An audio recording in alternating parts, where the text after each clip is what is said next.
Chapter 5 The Historical Context Part 3 The Second Generation.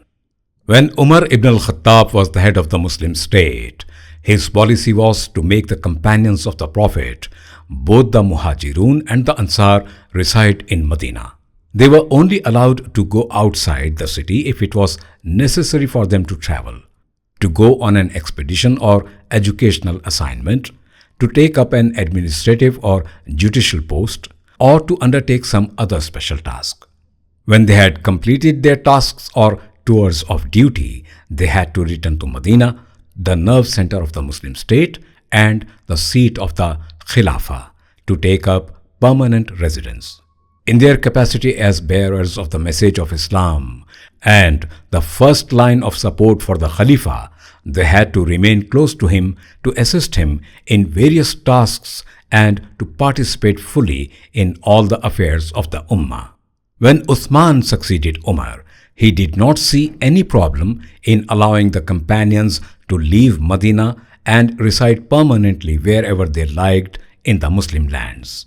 As a result, the jurists and reciters of the Quran among them spread out into the towns of the newly liberated lands and into the areas which became garrison towns. It is estimated that more than 300 companions settled in the garrison towns of Basra and Kufa, and that a large number of them moved to Egypt and Greater Syria. It is reported that when the Prophet, peace be on him, returned from the campaign of Hunayn, there were 12,000 companions in Medina. At the time of the Prophet's death, there were 10,000 of these companions in Medina, while 2,000 had moved to other towns. In the tradition of the companions, the knowledge of the jurists and reciters of the Quran among the companions was transmitted by them directly to the next generation, that is, the Tabi'un or successors. Among these were Sayyid ibn al-Musayyib, who was considered as the transmitter of the legacy of Umar ibn al-Khattab and the upholder of his jurisprudence in Medina, Ata ibn Abu Rabah in Makkah, Tawus in the Yemen, Yahya ibn Abi Kathir in Yamama, Al-Hasan in Basra, Mahul in Syria, Ata in Khurasan, Al-Qama in Kufa, and others. These Tabi'un used to make juristic decisions and exercise ijtihad in the presence of the companions of the Prophet from whom they had received knowledge and training. They were conditioned by the ethics and high standards of the companions' behavior and influenced by their methods of juristic inference and deduction. On occasions when the Tabi'un differed, they did not deviate from or transgress the ethical standards of behavior set by the companions. Jurists from this generation were to have a great influence on the masses of the Ummah, and it was through them that the knowledge and discipline of jurisprudence were transmitted. The following debates on compensation would perhaps illustrate the ethical standards of behavior which they followed. It is reported that a man came to Shurai and asked what was the compensation for the loss of fingers. Shurai replied that 10 camels was the compensation for each finger. The man exclaimed, "Good God, are this and this equal?" pointing to his little finger and his thumb. "Woe to you," said Shurai. "The Sunnah prohibits such analogical deduction, that is qiyas. Follow and do not innovate." In so saying, he no doubt perceived an unwarranted extension of the Sunnah. Malik in his Al-Muwatta reported that Rabia said, "I asked Sayyid ibn al-Musayyib how much compensation was payable for the loss of a woman's finger. 10 camels, he replied. I asked him what was the compensation for 2 fingers. 20 camels, he replied. And for 3 fingers, 30 camels, he replied.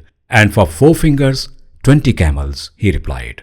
I asked incredulously, does compensation payable to a woman decrease when her injury is greater and her affliction is more severe?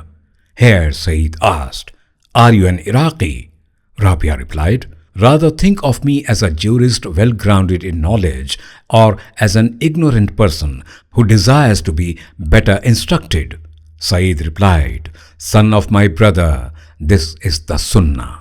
The discussion ended then and there without either person accusing the other of ignorance or claiming that he himself was right and the other wrong. Saeed's judgment and that of the people of the Hijaz is based on the principle that compensation for a woman is the same as that for a man, but only up to a third of the man's compensation. Thereafter, it is half that of a man's. This is based on a hadith reported by Amr ibn Shoaib. The judgment of people from Iraq, on the other hand, is that from the outset, a woman's compensation is half that of a man. Another example which we may cite in this context is the argument Al-Sha'bi had with another person over qiyas. Al-Sha'bi said, "Suppose that Al-Ahnaf ibn Qais and his young son were both killed. Would the compensation for each of them be the same, or would that of Al-Ahnaf be more on account of his intelligence and wisdom?" "The same, of course," replied the man. "Qiyas is therefore irrelevant," concluded Al-Sha'bi. Al-Awza'i met Abu Hanifa in Mecca and observed, "Why do you not raise your hands just before ruku and after?" Abu Hanifa replied, "There is no recorded word or action of the Messenger of God, may God bless him and grant him peace, to authenticate this." "How so?" replied Al-Awza'i, "when Al-Zuhri has reported this to me on the authority of Salim and that of his father, who said that the Prophet used to raise his hands at the beginning of the Salah and before and after ruku." Abu Hanifa also reported, "Hammad related to me through Ibrahim, through Al-Qama, through Al-Aswad, and through Ibn Mas'ud, that the Messenger of God, may God bless him and grant him peace, only raised his hands at the beginning of the Salah and did not repeat this action again." Al-Awza'i then suggested that his authorities were more reliable than those of Abu Hanifa, who countered, "Hammad was more knowledgeable than Al-Zuhri, and Ibrahim was more knowledgeable than Salim. Al-Qama was not below Ibn Umar in rank, and if Ibn Umar is to be credited as a companion of the Prophet, then Al-Aswad has many merits, and the merits of Abdullah ibn Mas'ud speak for themselves." At this, Al-Awza'i remained silent. Abu Hanifa is reported to have said, "Ours is no more than an opinion. We do not oblige or coerce anyone into accepting it. Whoever has a better judgment, let him advance it." We can thus see that all Muslims were followers and upholders of the Sunnah. When the Sunnah was authenticated, no one deviated from it. If differences occurred, it was only because of varying understanding or interpretation. However, when this happened, each person accepted the other's point of view so long as the interpretation could be sustained by the text and there was no other authentic evidence to the contrary. The effect of political disagreement on creedal and juristic differences. It is important to point out that the differences which existed among the vast majority of Muslims in the early stages were, in the main, limited to juristic issues. These were easily resolved when they were referred to the paramount authority of texts from the Quran and the Sunnah. Everyone imbued with the behavioral pattern of the noble Prophet yielded willingly to the truth when it was made clear to them. As mentioned previously, the differences that existed were mainly due to the availability of a text to one party and the ignorance of the other party about it. They were also caused by the fact that certain texts and expressions were open to more than one interpretation. Eventually, however, new situations arose. Political schisms emerged in the wake of the assassination of the third Khalifa, Uthman ibn Affan, the transfer of the seat of government first to Kufa and then to Damascus, and the occurrence of many other upheavals. Many alien notions and developments filtered into the accepted framework for dealing with differences. A narrowness of vision and feelings of exclusiveness were encouraged, whereby Muslims in each region or town began to cling to what was available to them of the Prophet's Sunnah and to view what was available to other regions with considerable caution. Their attitudes were greatly influenced by considerations of political support or opposition. As a result, Iraq, with its two great garrison towns of Kufa and Basra, became a fertile ground for the interplay of political ideas and beliefs which were disseminated to various other regions. From Iraq emerged the Shia, the Jahmiya, the Mu'tazila, the Khawarij, and a number of innovators and idiosyncratic groups. So began the fabrication of hadith, the invention and circulation of political and factional stories, and the surfacing of mutual animosity and discord among people. So rife was this situation that Imam Malik described Kufa as the home of strife, and Al-Zuhri said, "A hadith which leaves us as a handspan in length becomes an arm's length when it reaches Iraq." Keen on safeguarding their religion against innovation, heretical tendencies and corruption, Iraqi jurists themselves began taking precautions and establishing conditions which their predecessors had not paid attention to for the acceptance of reports concerning the Sunnah. If the Iraqis themselves were so alarmed, Muslims in other regions were even more so. The people of the Hijaz, for example, considered any hadith reported by people from Iraq and even from Syria as unacceptable unless it had some origin in their own literature. This was why a jurist from the Hijaz, when asked about the isnad, that is, chain of reporters of a hadith which the Iraqis believed to be most reliable, said that he would not accept it unless there was evidence for it in the Hijaz literature. Al-Abbas appointed Rabia ibn Abi Abdurrahman from Medina as a minister and a consultant. After a short period, Rabia was discharged and returned to Medina. When asked what he thought of Iraq and its people, he replied, "I saw a people who prohibit what we regard as lawful and who make lawful what we prohibit. When I left, there were more than 40,000 people who were conspiring against this religion." He is also reported to have said, "It seems that the Prophet who was sent to us was different from the one sent to them." Although these statements were aimed at the deviators and innovators in Iraq and not at the upholders of the Sunnah and the generality of the people, they do point quite clearly to some of the matters which had a far-reaching effect on the development of jurisprudence and on the attitudes of the jurists in the two regions and their methods of deduction. Hijazi and Iraqi scholars. People of the Hijaz believed that they observed the Sunnah strictly and did not deviate from it at all. There were 10,000 companions whom the Prophet left in Medina after the Battle of Hunain. They lived there till his death. Umar ibn Abdul Aziz used to write to the inhabitants of the garrison towns, instructing them in the Prophet's Sunnah and in jurisprudence. When he wrote to Medina, however, he would ask them about events in the city and would also request them to instruct him in the Sunnah of the Prophet so that he could disseminate it among others. Sayyid ibn al-Musayyab was well known as the upholder of the Prophet's Sunnah and the established methods and practice of the companions in Medina. He and the other ulama among his contemporaries in Medina from among the Tabi'un were of the opinion that what was available to them of the Sunnah and established practice was sufficient to meet the needs of jurisprudence. They believed that there was nothing to induce them to adopt juristic reasoning with all its snares. However, there were other jurists who differed with them and adopted juristic reasoning to such an extent that they were known as the people of juristic reasoning, that is, Ahl al-Rai.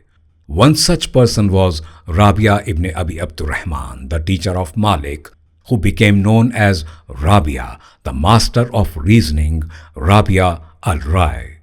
The majority of Medinan jurists, however, were scholars who upheld the Sunnah and established practice.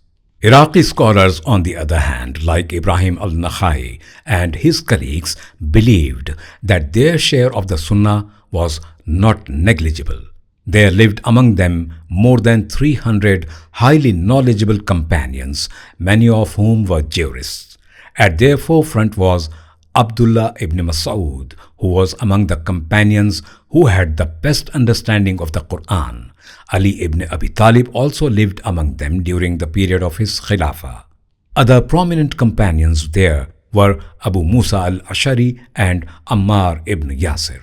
Ibrahim al-Nakhai and the majority of Iraqi scholars held that the Sharia laws were intelligible and logical, that they embodied whatever was good for public welfare, that they were based on clear, unequivocal principles as well as underlying reasons or ratio legis, that they were linked to considerations of public interest, that these principles and reasons could be derived from the Quran and the Sunnah, and that subsidiary laws could be formulated in accordance with these reasons or ratio legis. Hence, they argued that the competent jurist could discover the effective reasoning behind these laws and comprehend their purposes or intent. They also argued that legal texts are finite, but that circumstances are not. Since revelation and the clear textual rulings, that is, nusus, came to an end with the Prophet's death, it would be impossible to meet the needs of legislation unless the underlying reasons for particular rulings derived from the Quran and the Sunnah were determined and acted upon. It is fitting to recall here that Ibrahim al-Nakhai was asked by Al-Hasan ibn Ubaidullah al-Nakhai whether he based all his juristic judgments on precedents he had heard. He replied in the negative, and Al-Hasan, apparently surprised, then asked him, "Do you pass judgment on the basis of what you have not heard?" Ibrahim replied, "There are precedents which I have heard. But when faced with an issue on which I have not heard anything, I apply analogical deduction using what I have heard."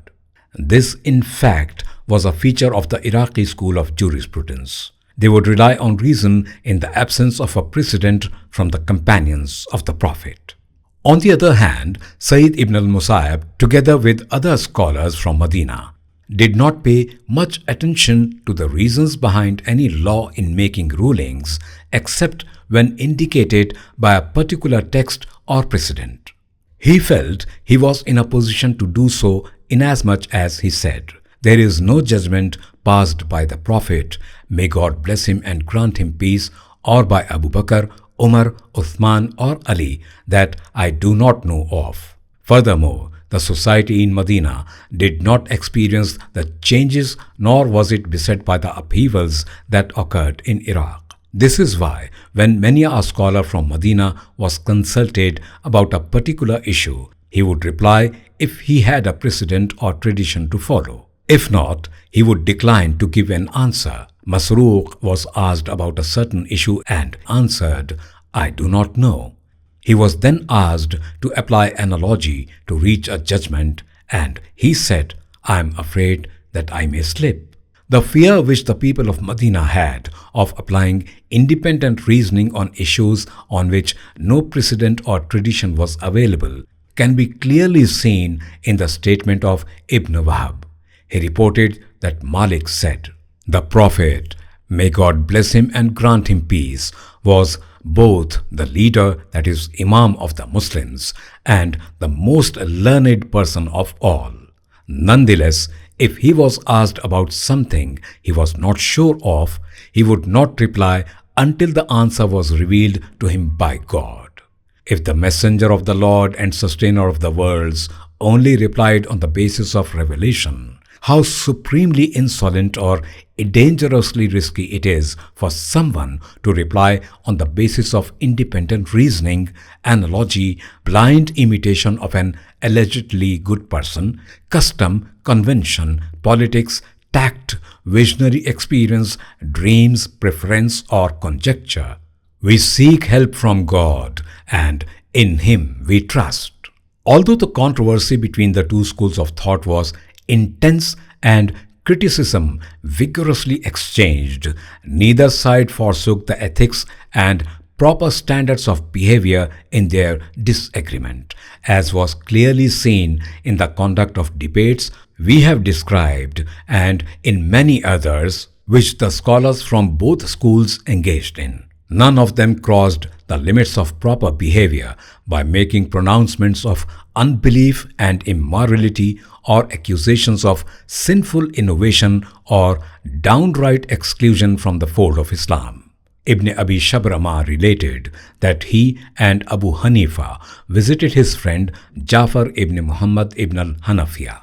He greeted Jafar and introduced Abu Hanifa, saying, "This man is from Iraq. He is a man of understanding and intelligence." Jafar said, "Is he perhaps the one who uses analogy and independent reasoning in religious matters? Is he Al-Nu'man?" Abu Hanifa replied, "Yes. May God improve you and make you prosper." Jafar then said, "Be conscious of God and do not use analogy and independent reasoning in religious matters." Iblis, that is Satan, was the first to use analogy to justify his disobedience of God's command to prostrate to Adam when he said, "I am better than he. You created me from fire and you created him from clay." The following exchange then took place. Jafar, tell me about a statement whose beginning is unbelief and whose end is faith. Abu Hanifa, I do not know. Jafar, the statement is, there is no God but Allah. If a person says the first part, there is no God, and stopped there, he would be a disbeliever.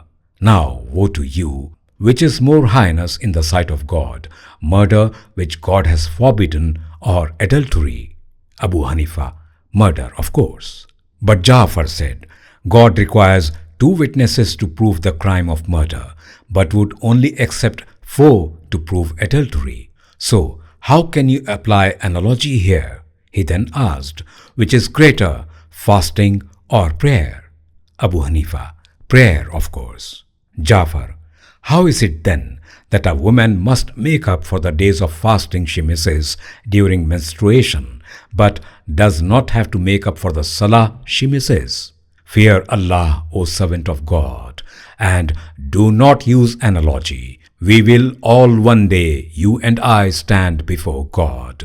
We will say, God, glorified and exalted is He, has said, and the Prophet, may God bless him and grant him peace, has said. While you and your companions will say, we applied analogy and used independent reasoning, and God will do with both you and us as He wishes.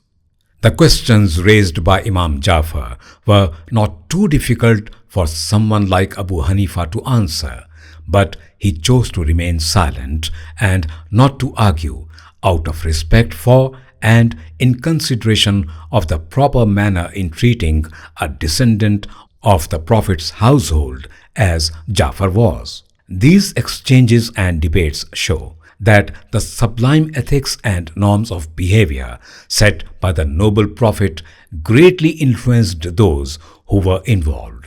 They also show that differences in methodology and opinion did not result in estrangement and the setting up of barriers between brothers in faith.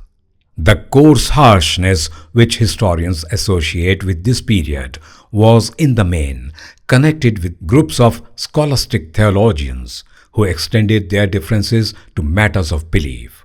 Some felt themselves justified in accusing others of unbelief, that is kufr, immorality, that is fisq, or innovation, that is bid'ah.